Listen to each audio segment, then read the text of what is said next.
आपको जो दिखाया हूं ना, किसी से कहिएगा मत, मैं गुप्त रूप में आया हूं। मां बोली नहीं कहूंगी, लेकिन प्रभु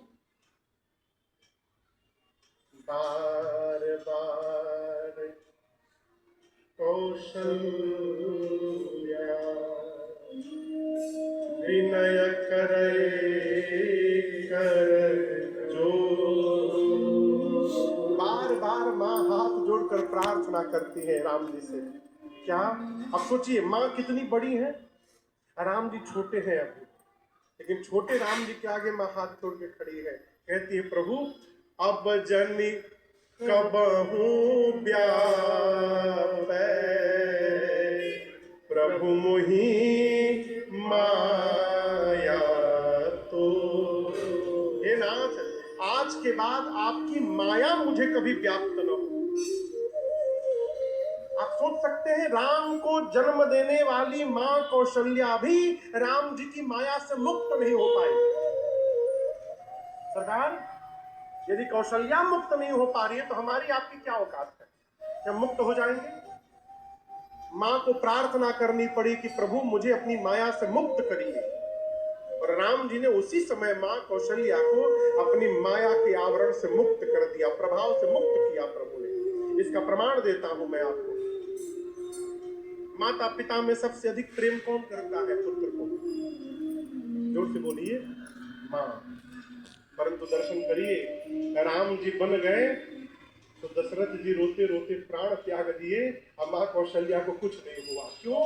राम जी मां को माया से मुक्त कर चुके हैं। अब मां जानती है कि मेरा राम जीव नहीं जगदीश है, और वो वन में भी रहेगा तो कोई उसका बाल बांका नहीं कर सकता। ये मां जानती है। कुछ समय और बीता, चूड़ाकरण संस्कार का समय आया। चूड़ाकरण जानते हैं ना? चूड़ाकरण आप जानते हैं चूड़ाकरण क्या है? वो चूड़ा पहनाने वाला नहीं, मुंडन को कहते हैं चूड़ाकरण संस्कार। मुंडन होता है ना, मुंडन, जो पेट के बाल उतरते हैं, वो एक संस्कार है। हमारे के परिचित रिश्तेदार है, वो अपन लड़की के अपने कैंची से काट दिए कुछ उड़ती है। हाँ, हम बुझी का हो बोला, हम काट दिए, बहुत बड़ हो गया। दैव क्या होता है आपको? ये संस्कार है, चूड़ाकरण संस्कार हुआ। यहाँ दर्शन करिए, गोस्वामी जी कहते हैं कि चूड़ाकरण कीन गुरु जाई। किसने जाकर चूड़ाकरण संस्कार किया? गुरु जी ने। आपके बच्चों का चूड़ाकरण कौन करता है? नाव भैया करते हैं, नाव भैया करते हैं कैंची से, लेकिन राम जी का चूड़ाकरण किसने किया? गुरु जी ने। तो क्या गुरु जी कैंची लेके बाल काटे राम जी का? सोचने का विषय है ना। गुरु जी ने किया, लेकिन काट करके नहीं किया। क्यों? राम जी अलौकिक है, राम जी के शरीर के अंग भी अलौकिक है। संसार में ऐसी कोई कैंची नहीं बनी जो राम जी का बाल काट दे। राम जी के बाल कैंची से कटने वाले नहीं है। तो गुरु जी ने क्या किया? गुरु जी ने जाकर वेद मंत्र का उच्चारण प्रारंभ किया, और उस मंत्र के प्रभाव से शिखा छोड़कर जितने केश थे राम जी के शरीर में ही विलीन हो गए। इसलिए कहा चूड़ाकरण कीन गुरु जाए। गुरु जी ने जाकर चूड़ाकरण संस्कार पूर्ण किया। चूड़ाकरण के बाद यज्ञोपवीत संस्कार हुआ। यज्ञोपवीत जानते हैं ना, जनेऊ। यज्ञोपवीत होने के बाद राम जी गुरु जी के यहाँ पढ़ने गए। गुरु गृह गए पढ़न रघुराए, अल्प काल विद्या सब आए। जाके सहज स्वांत सुविचारी, तो हरि पढ़यह कौतुक भारी। प्रात काल उठ के रघुनाथा, मात पिता गुरु ना वही माता, अनुज सखा संग भोजन करही, मात पिता आज्ञा अनुसरही, वेद पुराण सुनहि मन लाए। आप कहीं अनुजन समझाई, आय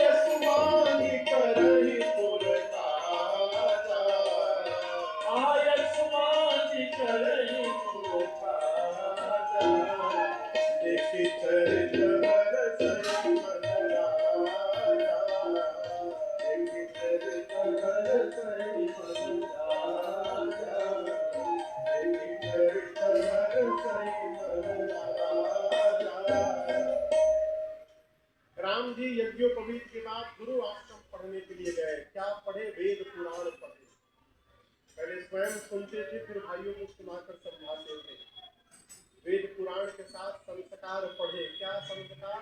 प्रातः काल जगने के बाद और रात्रि में सोने से पहले माता पिता श्रेष्ठ जनों को प्रणाम करते थे। उठने के बाद प्रणाम करता है। और सबसे अच्छी बात आपको मैं बताऊं, राम जी कुछ भी करते हैं ना, तो सबसे पहले अपने पिताजी से अनुमति जाकर लेते हैं, उनसे पूछ पूछ कर व्यवहार करते हैं।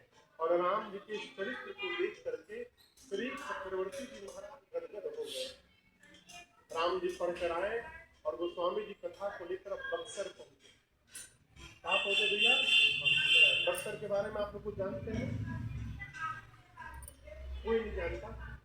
नाम कभी सुना है बक्सर? कहाँ है पता है?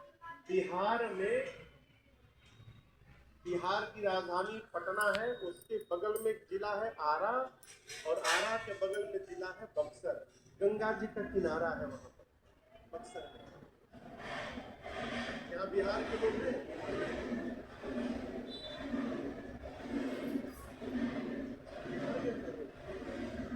सब बिहारी का है इधर? हम बिहार के हैं। हाँ ठीक है, देख लीजिए भाई, देख लीजिए भाई, जब तक देखे नहीं तब तक हाथ नहीं नीचे। बक्सर बिहार में गंगा जी के किनारे है। वहां एक सिद्ध आश्रम है जहां विश्वामित्र नाम के मुनि रहते हैं। और सरकार जब जब ये यज्ञ करते हैं ना, तो मारीच और सुबाहु आकर इनके यज्ञ को विध्वंस कर देते हैं। कि मारीच सुबाहु को इनसे कहे टेंशन है? मारीच सुबाहु को विश्वामित्र को किस बात का टेंशन है? आप समझिएगा, रावण ने वरदान मांगा है कि मुझे बानर मारे चाहे मनुष्य, इनको छोड़कर तीसरा कोई नहीं मार सकता। ब्रह्मा जी बोले तथास्तु। अब रावण सोचा बानर मार सकता है, तो पता किया धरती पर सबसे वीर वानर कौन है, तो कपियों के राजा बाली का नाम सामने आया।